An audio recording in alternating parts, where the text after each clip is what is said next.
So thanks everybody for joining our first foam community workshop call. Just to introduce myself, I'm Coleman. My alias on Discourse is Name Locker Room, so you guys might see me posting on there every once in a while. I try to stay pretty active on there. So, you know, I noticed there had been a lot of discussion in the discourse around potential improvement proposals, and I thought this would be a good way for us to sort of flesh those out and talk through them in a little bit more detail.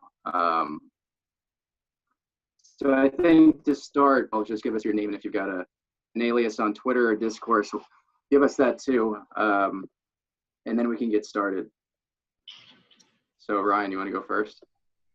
Sure. I'm Ryan, co-founder of Foam Space Corp, CEO. I'm also here with one of my colleagues, Ilya. Hey. Who you are? I'm Ilya, I'm one of the developers of Foam. Happy to join as always. Cool. Thanks.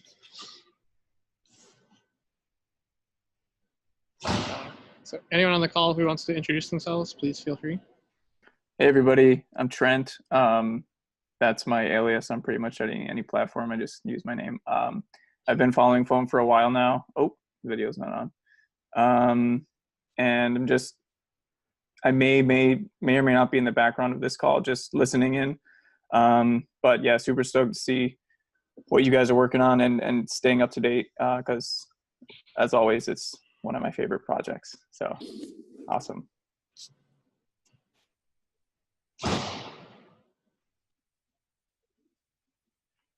Hey guys, I'm Caleb.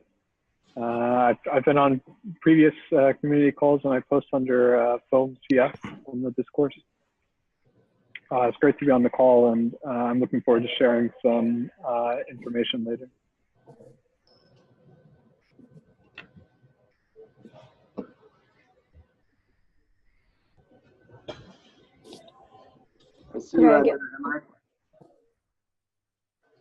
Okay, I can jump in. My name is Katya Zavielova, and I'm a creative director at Foam. I've worked on Foam map interface together with our product designer, Eduard, and my handle is Katya Zavielova on Discourse. Hi everyone, I'm Arthur. I think my handle everywhere is Arb or Arthur. I'm head of growth at Foam, and I've seen many of you previously on the community calls.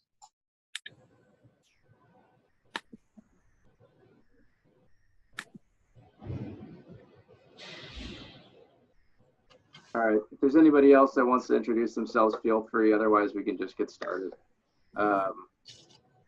So first off, I think we were just going to turn it over to Caleb for some insights on analytics that he's been gathering. So take it away, Caleb.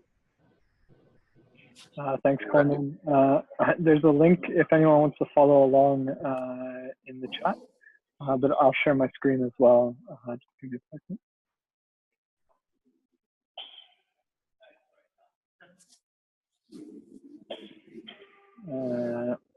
Okay.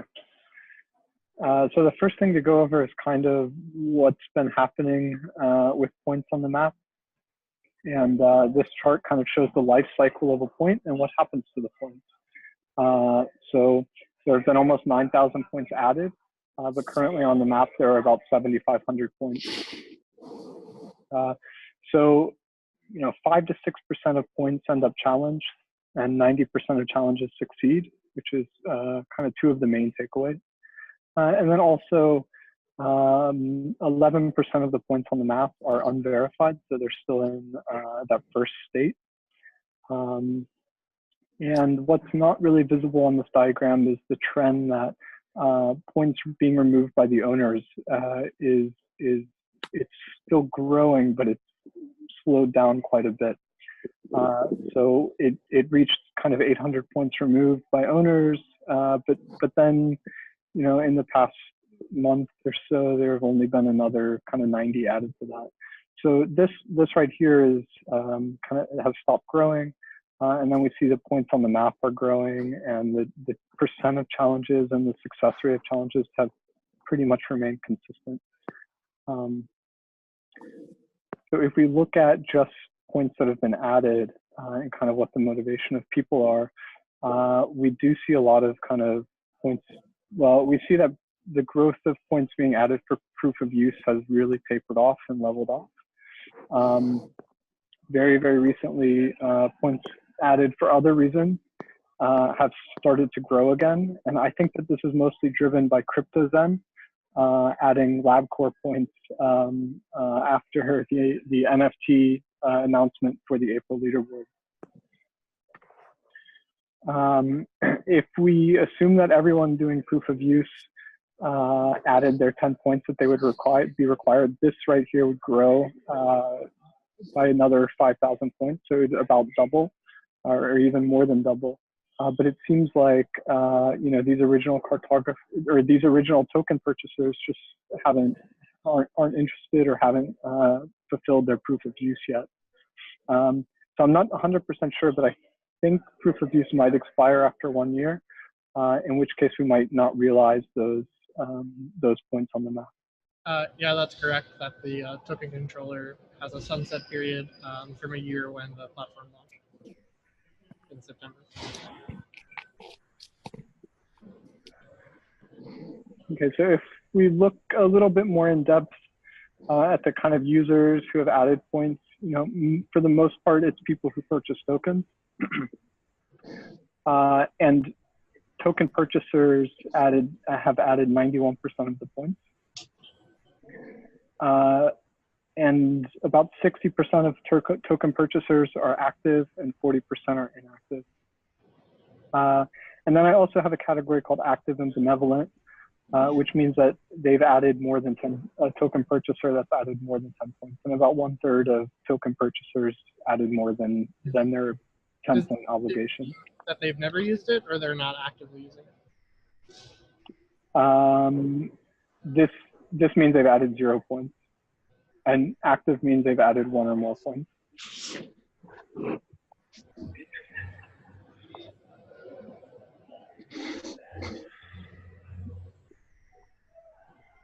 So when I look at this, I think that there's possibly an opportunity to get some more token purchasers involved in the map now that the map is more mature, now that the map is being used more often. I think that that's a big opportunity for, possibly a big opportunity for growth, because it seems like, there are just kind of potential points just sitting there, really. The next thing I'll go into is challenges. So this is the screenshot of the leaderboard. There have been 138 accounts that have initiated challenges. And what I notice when I kind of sort this list is that there's no overall leader of challenges or somebody that seems to kind of be abusing the challenges. The top person has 44 challengers, and the second place person has 31 challengers. So that's a pretty even distribution overall. And it doesn't indicate that there are some really bad actors that are just completely out of control on the map by any stretch. The reasons have shifted a little bit. So right now, metadata is the majority reason. And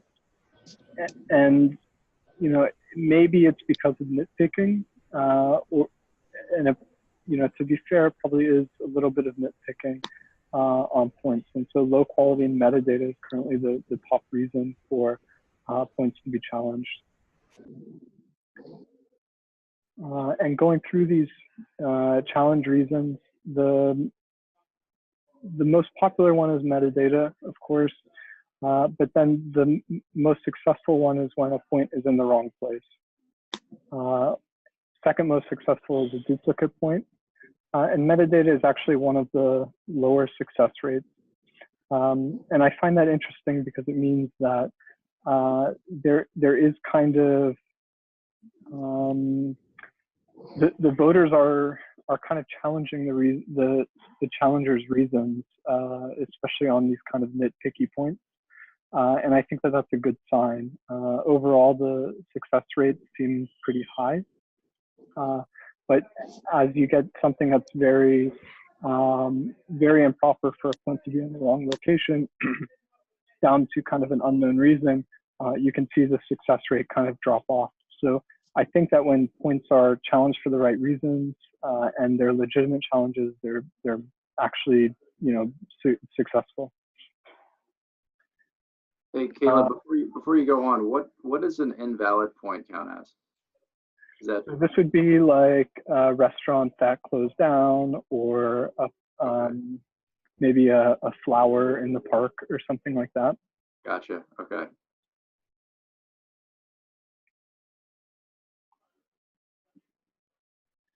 The speed of challenges has shifted quite a lot. So a few months ago, the week one, people finding and challenging points in week one was much higher. And now week 7+ is much higher. So what's really happened is that as new challengers come onto the map and as new voters come into the map, it seems like they're probably sorting points by the deposit and then looking for reasons to challenge those old points. So in essence, high value points are getting challenged after a long time, because as more and more cartographers come online, they look through these points over and over and over by filtering by deposit. But even low volume challenges, or even challenges with not much at stake, are still getting picked up and quickly challenged. I looked at the correlation to challenge speed and deposit size a while ago, and I didn't find anything related to this week 1 area of the graph. But I suspect if I looked again, we would see week 7 plus is where the kind of big points are.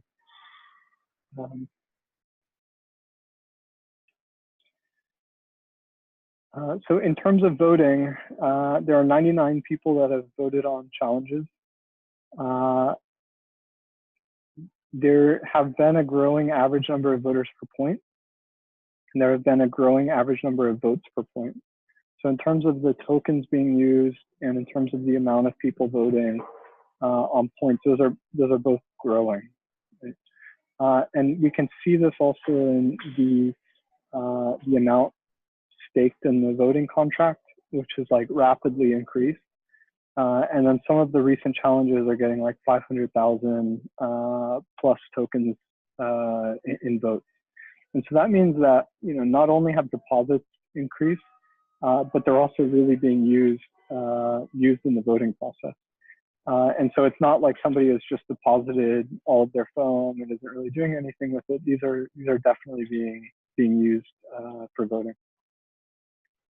And then just to provide a little bit of context on the last slide, the amount of tokens staked in the voting contract is still very low and very low compared to the amount of tokens staked in the signal contract, which is really the biggest.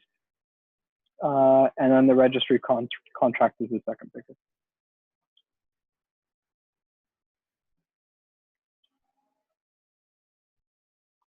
And that's it for the analytics side. So I'll pause for a second to take any questions or any feedback.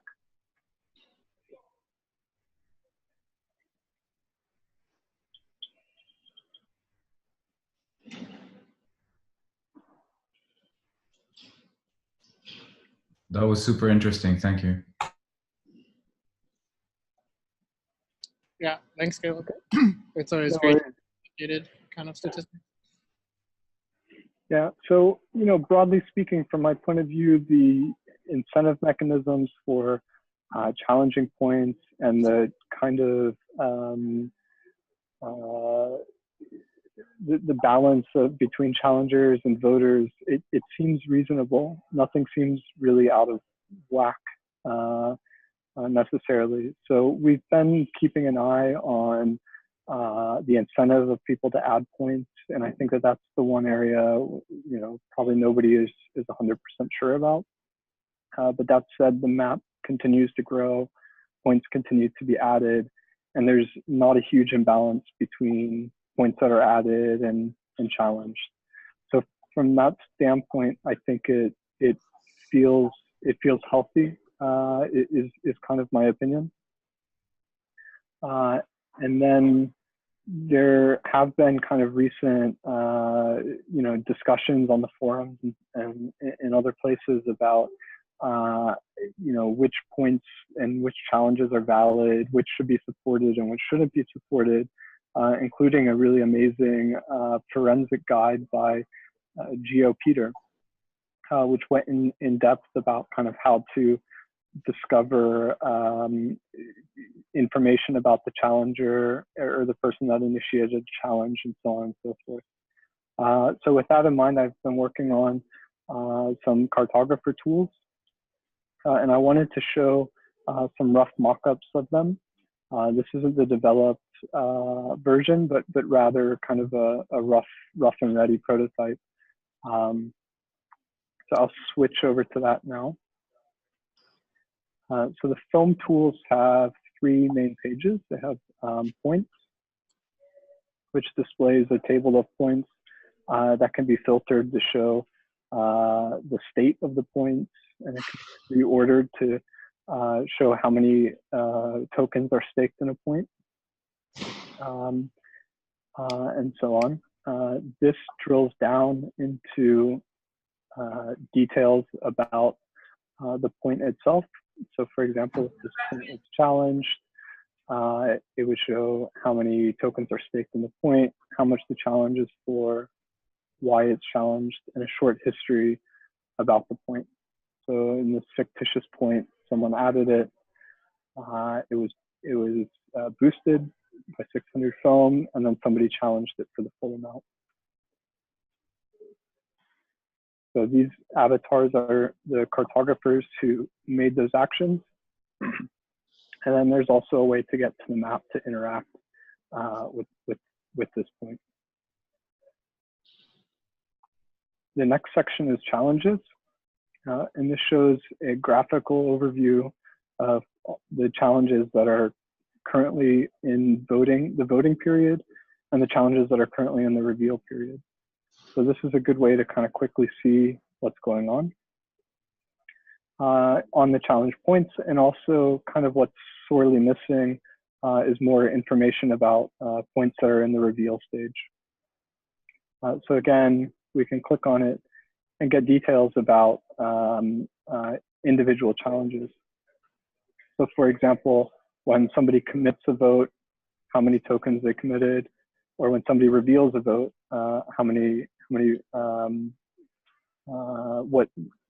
what the current state of that challenge is. And the last tab is the Cartographers tab. So I'll be adding the leaderboard in here with the same or similar functionality. And the leaderboard will allow us to drill down into an individual cartographer. And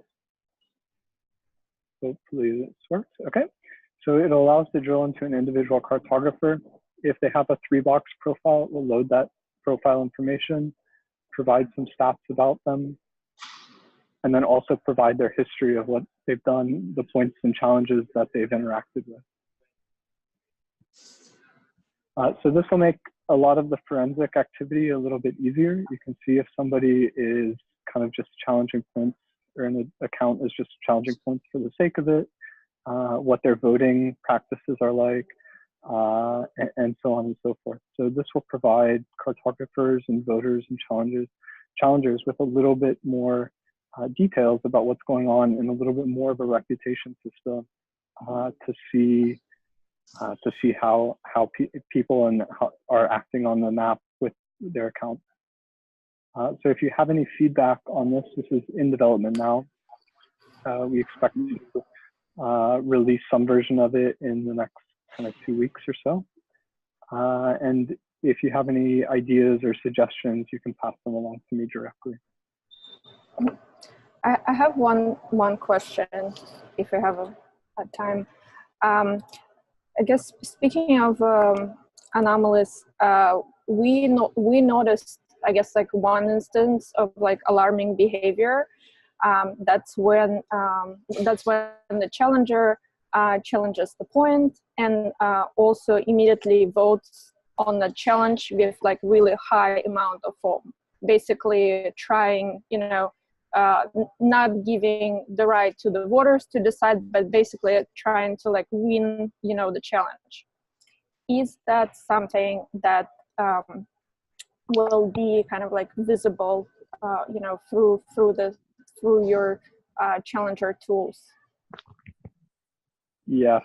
So, for example, if something like that happened, the challenge will be started, and we'll see the avatar of the challenger and a little tag that says challenger. And then if that same person commits a vote, let's say for 8,000 foam here, we would see that same challenger tag with the same avatar. Yeah. So I think that will help towards identifying that kind of behavior for sure. And we'll also be able to see kind of if this is it a serial challenger, or is it somebody who challenges just a few points, or kind of what is the situation? Yeah, and I think we touched on this, but it would be great to have some visual cues in like the dashboard of all challenges. So in the event it's the challenger is challenged and the challenger has voted a ton, it could potentially like signify that, this is a challenge that deserves more investigation from the rest of the token holders. Yeah, and I think this is something in particular what curators, cartographers should look for, this kind of like challenges.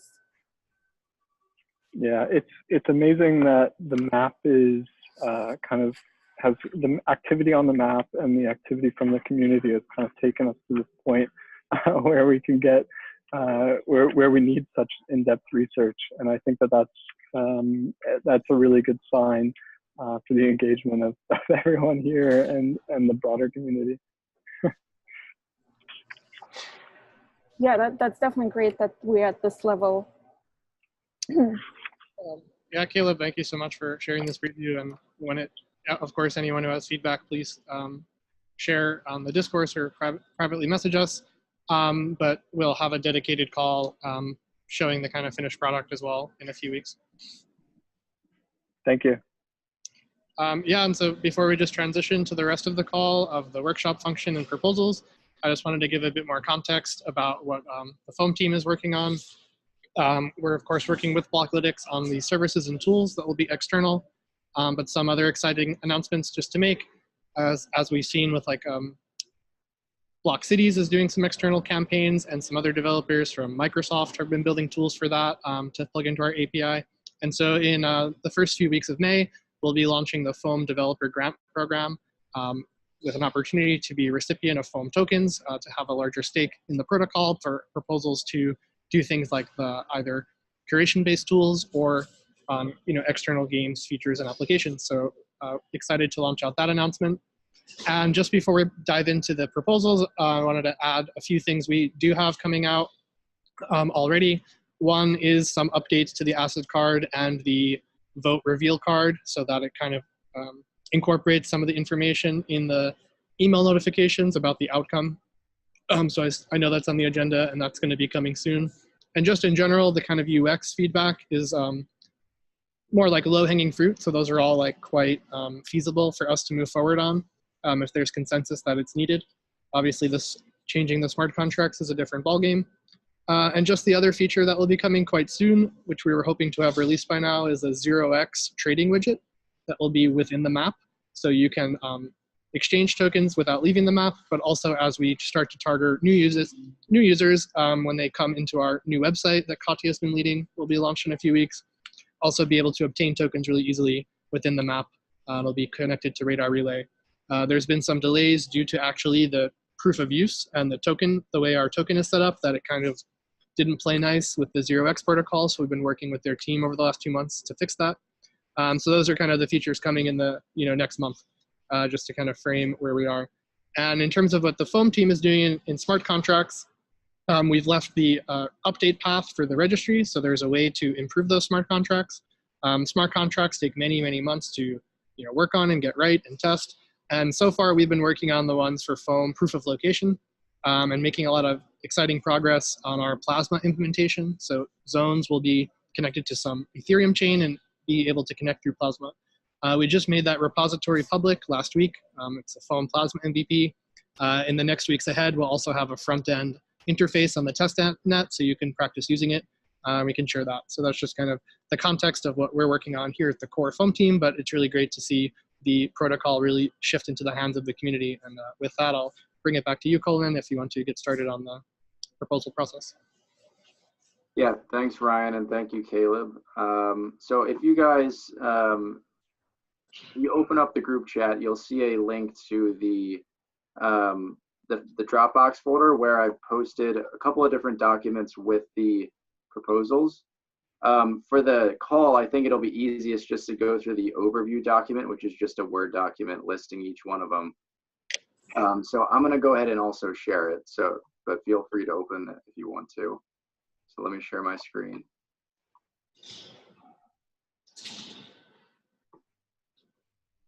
Okay. All right, so you guys should be able to see my screen. So this is that overview document that I was talking about. So Daryl had sort of begun putting this together, and I kind of built on what he did.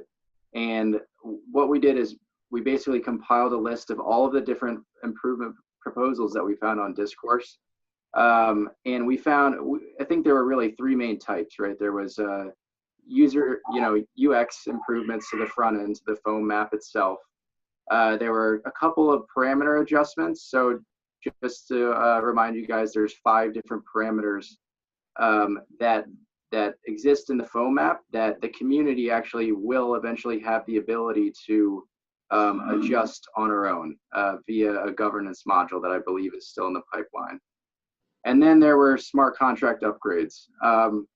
So as Ryan kind of touched on, those first two, the UX proposals and the parameter adjustments, are things that could theoretically happen in the short to medium term if there's consensus around them. And then the smart contract upgrades are sort of a longer term fix. So, it seems like on Discourse, we've sort of found different ways to coordinate off the map to find fixes to some of those now, but hopefully eventually we'll be able to upgrade them to some degree. So I'm just gonna read each one, and then I'll just open it up. Anyone can chime in if they have any thoughts or ideas. If there's any sort of arguments for or arguments against, please speak up. So that's how we'll do it. So first one, UX. So there was a comment about maybe being able to publicly comment on the map for a pending or a verified POI to nudge an owner of a small defect, like a metadata defect, without actually having to initiate a full challenge. So does anybody have any thoughts on that? I can just add that it's something we wanted to include in the curator tools. With Rebox Identities has also launched like a message board thread functionality so that you can, like, through your Ethereum address, open up a thread about something, and it could be in the curator tool. Their API wasn't ready to be included in this version of the creator tools, but that's one way that could be incorporated.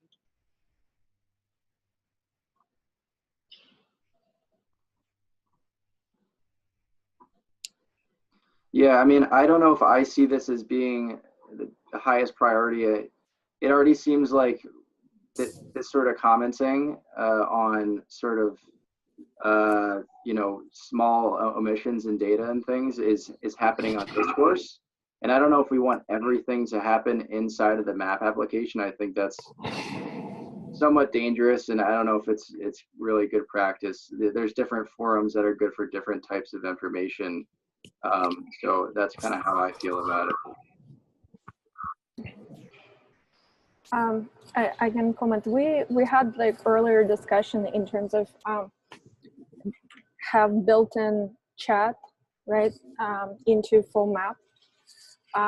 But I guess like the pros and cons, we here going to be dealing with like splitting conversation, right, between the phone map and the discourse, right? And obviously, whatever we're going to build, whatever we can build in the phone map will have like way more like limited functionality, you know, that discourse has, you know, with all the identities built in. Otherwise, it might lead us to like a path or like, you know, building pretty, like it would need like a lot of like, you know, work on introducing something like that into map interface itself. Maybe there are also simpler versions, like having something like, you know, like can you like maybe like send like a message on the card, on like a POI card itself to the owner email if the owner, you know, provides like email, for example. Potentially. This is Yinzus, and I had a comment. Hey, Yinzus, go ahead. I'm very interested in public commenting for two reasons. One, I hear your hesitation that it possibly could be a huge signal to noise issue where you might get unvaluable comments. But I'm wondering if, where Ryan talked about there being an API, if it would be possible to use like a hashtag for the point of interest for the challenge to filter it so it's relevant and timely, and so it wouldn't clutter up the interface after the challenge had completed and if it wasn't relevant. And one thing I'm thinking is, I think there's a lot of useful input on the discourse forum, but I personally am not that interested in the nitty-gritty details of hashing out the mechanics of POI challenges that has been a large amount of the content that's been on there. So I'm wondering if allowing some sort of input through the map interface or the challenge view that would enable the participant who was a foam holder or a Ethereum MetaMask wallet contributor, that would be enough friction to make the content that was posted relevant, and then with appropriate filtering, it would be on spec.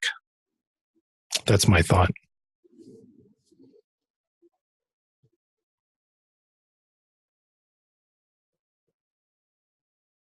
Yeah, I would say I agree with that.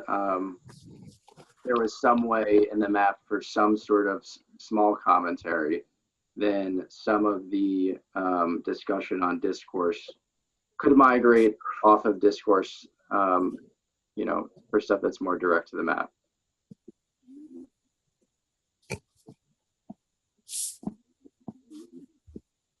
Does anybody else have any thoughts on this one? Otherwise, we can move on to the next. I don't have thoughts, but I think it's a good point to, you know, bring up in the future. And if it was to be in the map, it would have to, you know, come with it kind of like a lot of redesign of the interface to accommodate that. But definitely agree it would be a nice to have.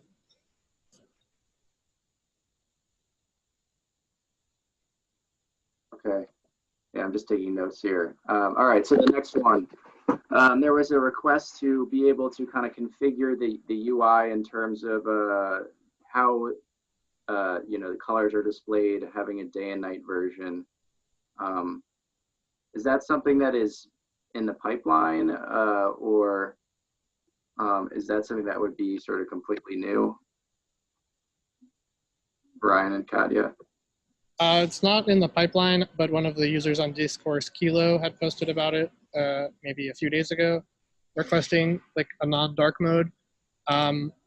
It's possible for us to implement it, but it would require kind of like redesigning everything. Like we started with a non-dark mode map, but then it's a lot of the cards. But I wrote in that post kind of how anybody, because all the data lives on the API and it's on or on the blockchain, it's possible for anybody to make that themselves as well.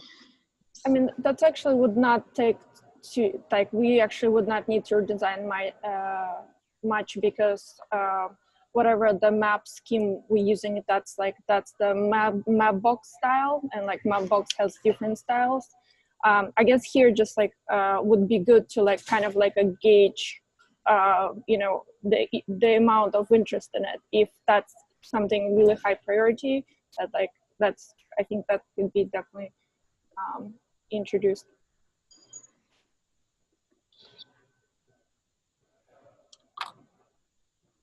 It wasn't like a priority for us because we were like more focused on, you know, everything what's related to tokens, you know, and challenges where like, you know, there's more stake. But if that's something that community wants, we can definitely do that.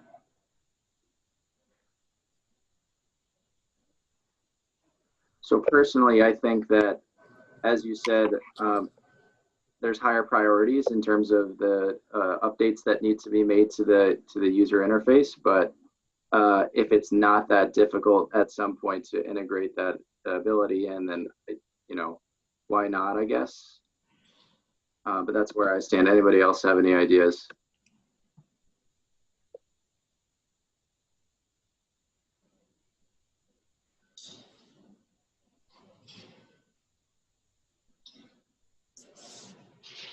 Why don't these people join? Okay, I'll move on to the next one. So having visibility into all of one's POIs in their assets card and being able to click on those POIs from the assets card to actually open the POI in the map. Because right now there is no way for a user to be able to sort of see their POIs and then quickly click to them. So I just want to add that actually is possible. It's just not that intuitive. The way, of course, it'd be more intuitive to allow it to be clicked from the asset card. So, you know, well noted. But the way that you can do it now is if you zoom out, so you see the whole world. The list view filters by points in the bounding box of what you see. And you can then filter the list by points that you own. So you can have the list card only show all of your points, and you can click them to open them up as you would like. So that kind of exists already, but yeah, it can be more streamlined.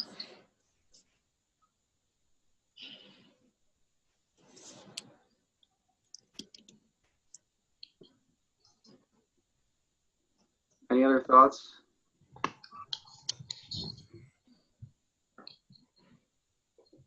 Okay, I'll move on.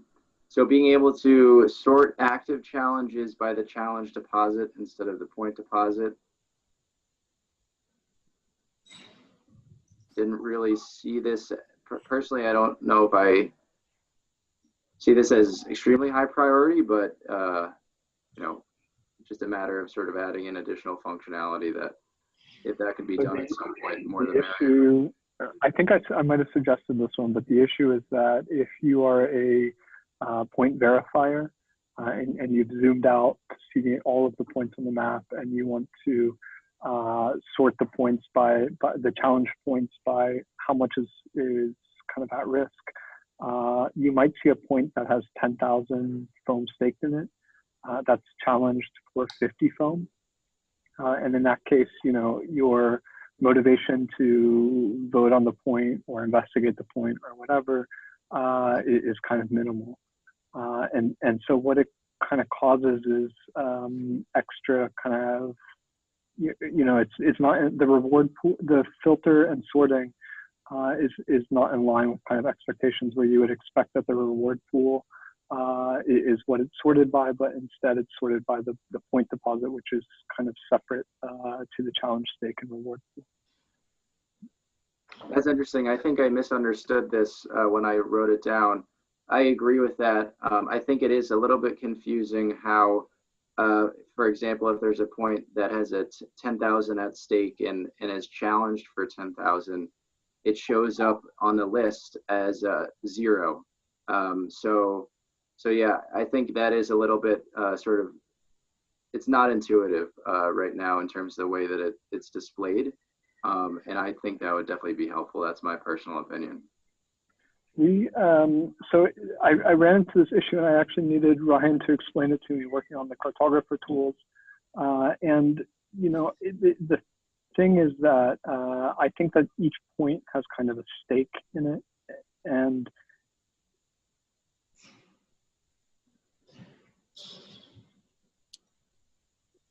And then the reward pool is the combination of tokens that are at risk and the combination of the challenger's stake. And I think that, you know, if we perhaps thought about different terminology for that, it might make things more clear. But at the moment, I believe everything is just referred to as a stake, whether it's a point stake or a challenge stake or whatever. And that makes things slightly confusing because it's not obvious how the point stake and the challenge stake interact from the UI at the moment. But I would say that this is like a bigger redesign task than anything. Yeah.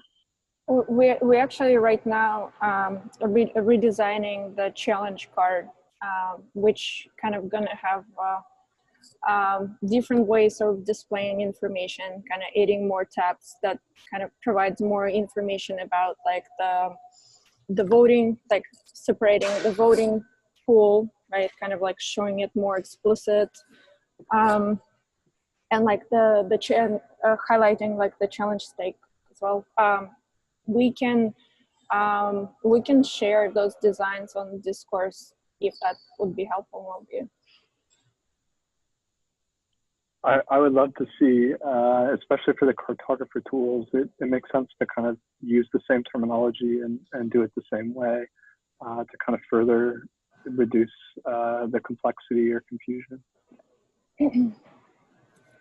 And the challenge card also going to be showing the results of the challenge, you know, so once the votes are revealed.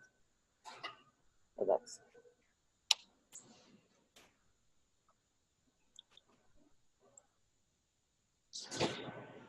I'm excited to see that as well. So the next request was displaying more information on a cartographer in sort of the point card. When you click on a point, being able to see the actual cartographer address and the date and time that the point was added. Right now, you can just see the transaction that created the point. Personally, I don't think it's that difficult to then just click on the transaction and look at that. It actually shows the user address in that field. Oh, okay. If you click it, it brings to the Etherscan transaction, but what's displayed in the card is the Ethereum address, and it displays in the card the date and time. I can see, you know, if they had a 3-box profile, including that in some point, but the baseline kind of information is included.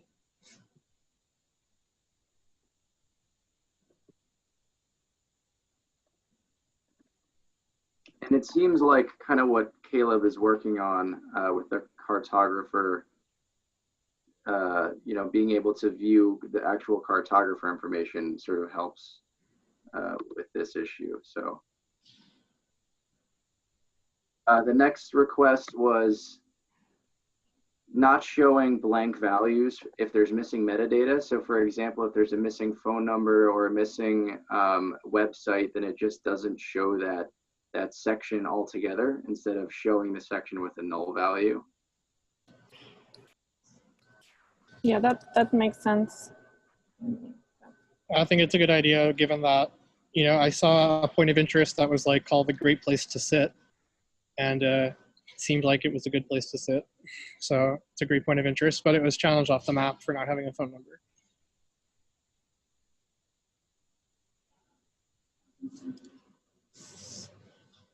Okay. Next request or proposal, increasing the click area for POIs. So I guess there was a comment about it being difficult to click on a POI without accidentally adding a new one when you're scrolling through the map. Personally, I didn't find this to be that difficult or too much of a problem, but I guess there's some other community members that felt differently. I'm gonna ask Ilya. What's up? What I missed? What do you think about, is this a difficult increasing the hit area on a POI? I'm not 100% sure, but I distinctly remember really wanting that way back when we were making the map. Yeah. I feel like it's low-hanging fruit, but I don't want to shoot myself in the foot by saying that either. So. Okay, I agree. It's a good addition, so we'll see if it's feasible. Okay. I almost feel it's sitting somewhere on GitHub, that ticket. Right? Yeah, I remember that too. Probably just got lost.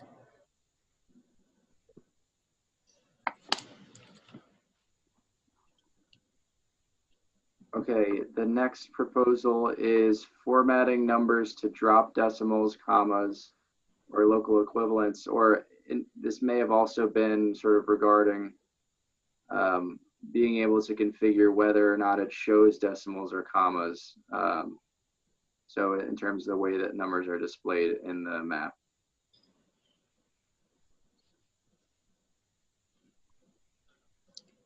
Yeah, that's something that can be done. It's actually just was different in the design. I think that's more of like a pure script thing that we got. I'm sure that's possible to fix. Okay, awesome.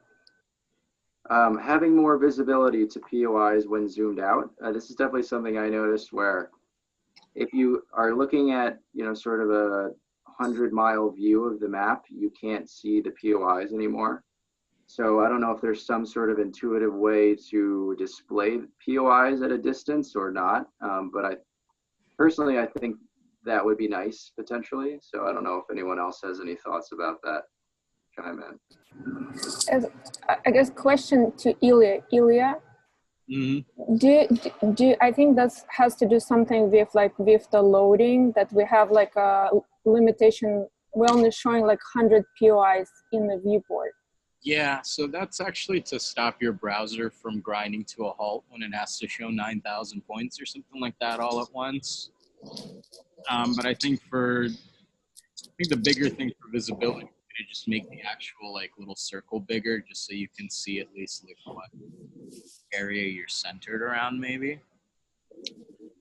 The other intention is to have the formal ranking layer. So right now, points can be ranked by stake in the list card, but we wanted to have like a WebGL-based like dynamic layer.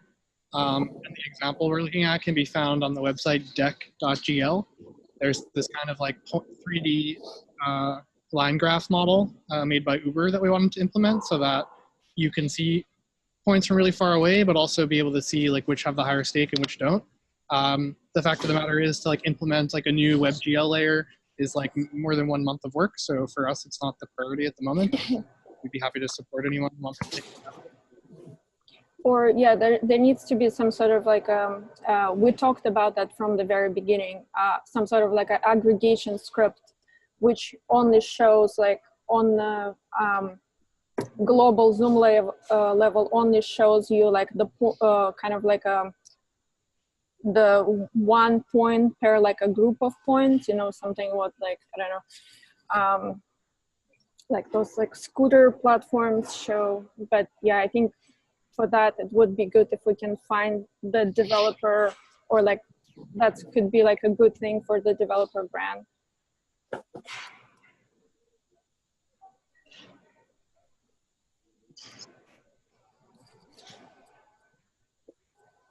Okay, next. To implement, but also just one thing to bring here, like if you are in let's say like in New York, if you're like in a very dense area, you don't see all the points right now. You only see 100, and then you have to move around to see more points.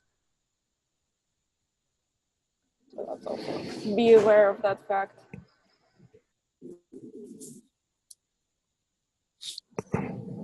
Okay, so next proposal, somewhere in the My Assets card, being able to see that a vote that you issued is now in the reveal phase. Right now, I think that this also does exist. If you go to My Asset Card and the voting tab, and you scroll down in the tab, it shows you which tokens are locked in votes. And if the reveal phase hasn't happened yet, it has like a countdown showing you like how long until the reveal is. so I have noticed that you can see the votes that you are in with the countdown, but I haven't seen anywhere where it actually shows you the reveals. Does that exist? What do you mean by shows you the reveals?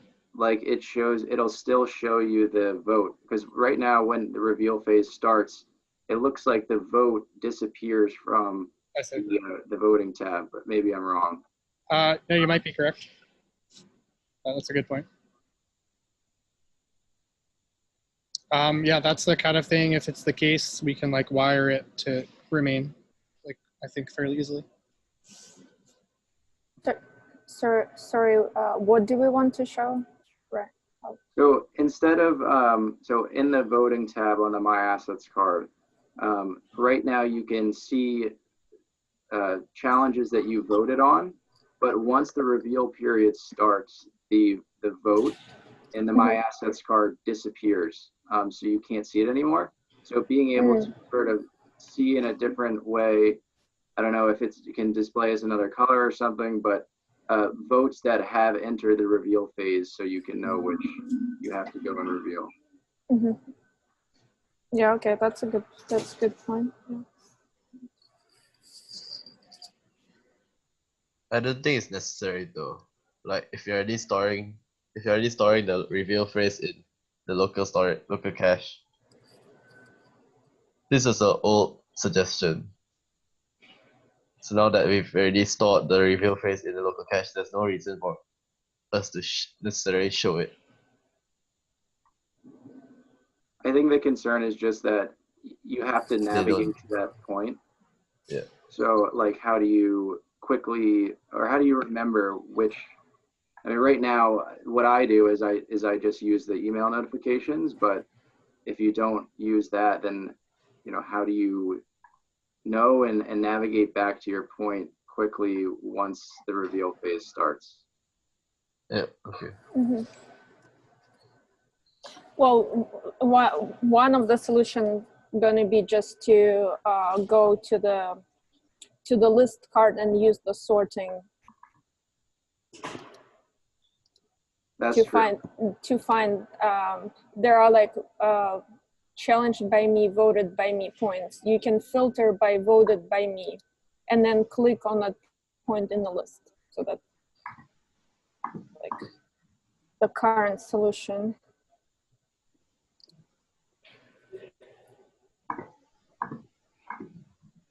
Yeah, I think for anyone listening, and I've seen this in the discourse, I think that it's kind of like underknown on the list card that there are like numerous filter options that you can show. Like some people didn't know that there's a graveyard layer that you can show all the rejected points, that you can show only points that you've participated in, you can show only your points, you can show only pending, etc.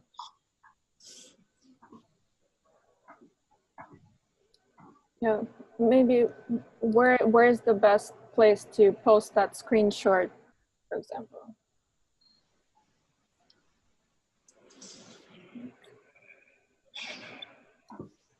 I can share my screen really quick.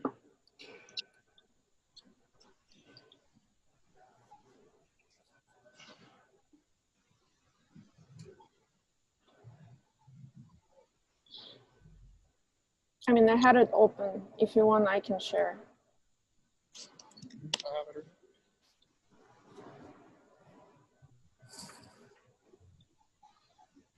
So in the list card, which is here, this is showing you all the points that are within this view. So if you scroll out a bit, the list would change. And then you can filter by like status. So for example, only show ones that are currently in a challenge. Or for example, voted on by me and challenged by me or added by me or different combinations. And then you can sort by these values by how much is staked as well as. So you can do all these different combinations, and when you come up on the list, you can click on them and they would open. Yeah, and if you click on and if you pick the rejected points, you'll be able to see rejected points, click on them and see the challenge reason. So I just want to point out, in the interest of time, we don't want to like hold people past the hour. So I see we only made it through kind of 1/3 of the proposed kind of things. So maybe we can take a moment to consider the best way to move forward. I don't know if anyone listening in has any thoughts of if to have another call on this or contribute asynchronously, or Coleman, if you're taking initiative on this, you can also chime in. I just want to be aware of the time. Yeah, I think it would be nice to have another call, at least to walk through those different smart contract upgrades that were proposed. Those are really sort of the big things that I wanted to gauge community support of. So that's my opinion.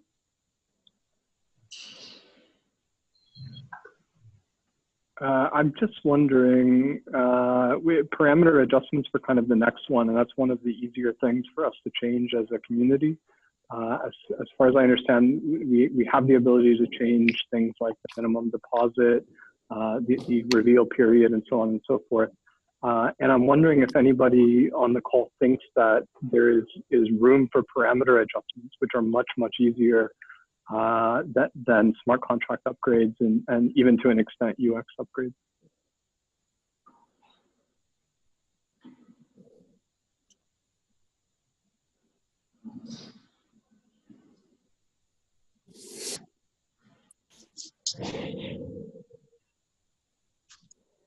So I had actually proposed on Discourse, and I don't know if we want to jump into it since we only have 3 minutes left, but it was increasing the min deposit. And there was also a comment about changing a vote quorum. I would love to also discuss this maybe on the next call if we can organize another one, if that works. I would be up for that for sure, and I might suggest that we prepare in advance, because I think that we may find ourselves, needing to do some research even to discuss it. At least for me, that's the case. And I kind of wonder if we can do that, if we can kind of collect that research, put it in one place, let everyone digest it, and then figure out if we want to move forward or not. And I think this is like one of the things that excites me the most about the Mappin project, and so I'm very eager to kind of discuss it and see it happen.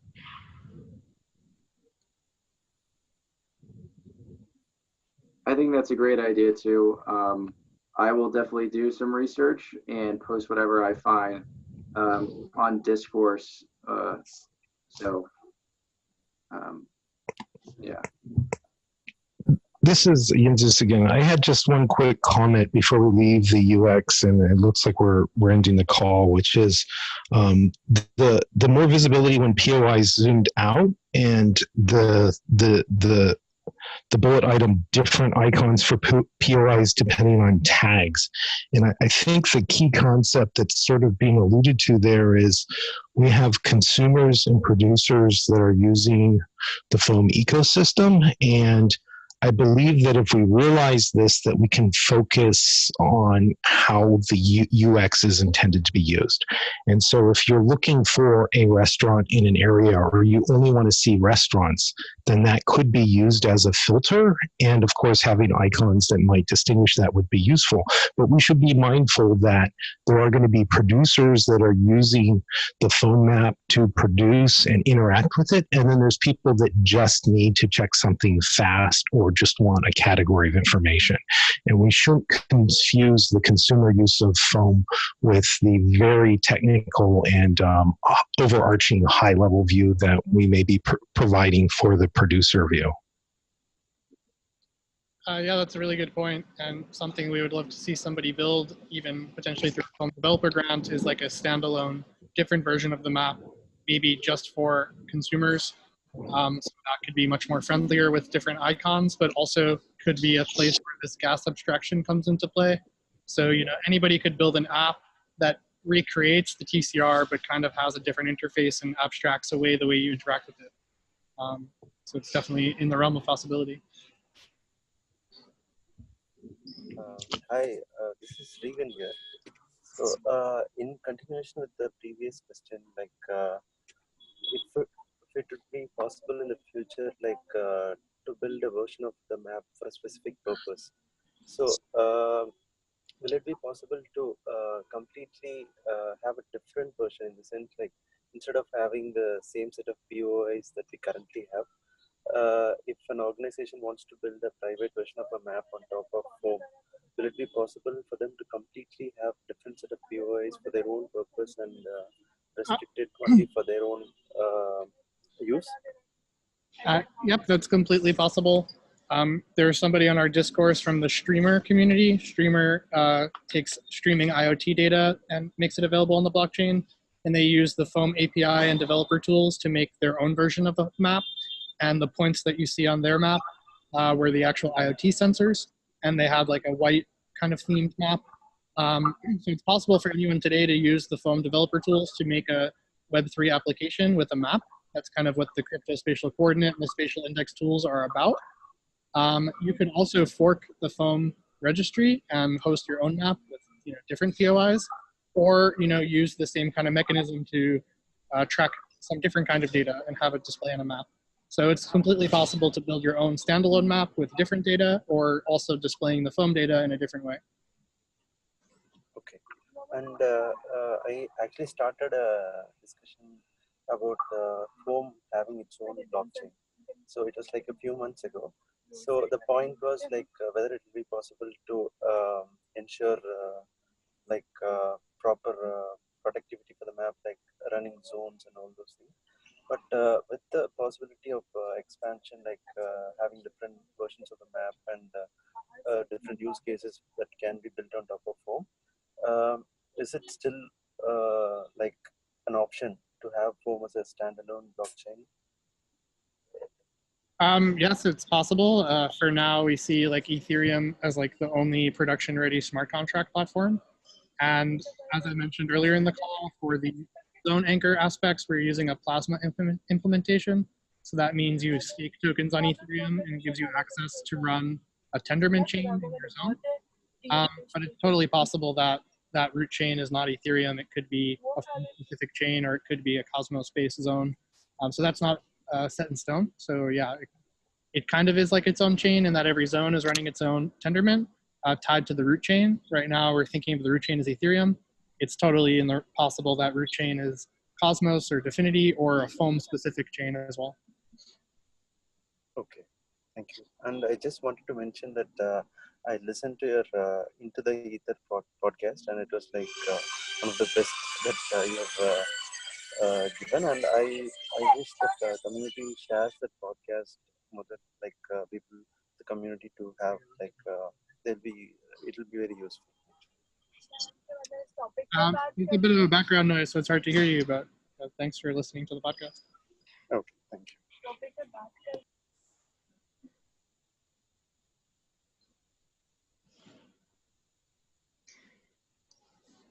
Coleman, you're muted. Sorry, guys. So let's wrap it up, and we'll work on potentially scheduling another workshop call to go over some of the remaining proposals. I think that'll be a good thing to do. But thanks everybody for joining, and hope to hear from you soon. Keep contributing on Discourse. Yeah, let us know your feedback from the call and the best way to kind of collaborate asynchronously on those proposals we didn't get to yet in between this and the next call.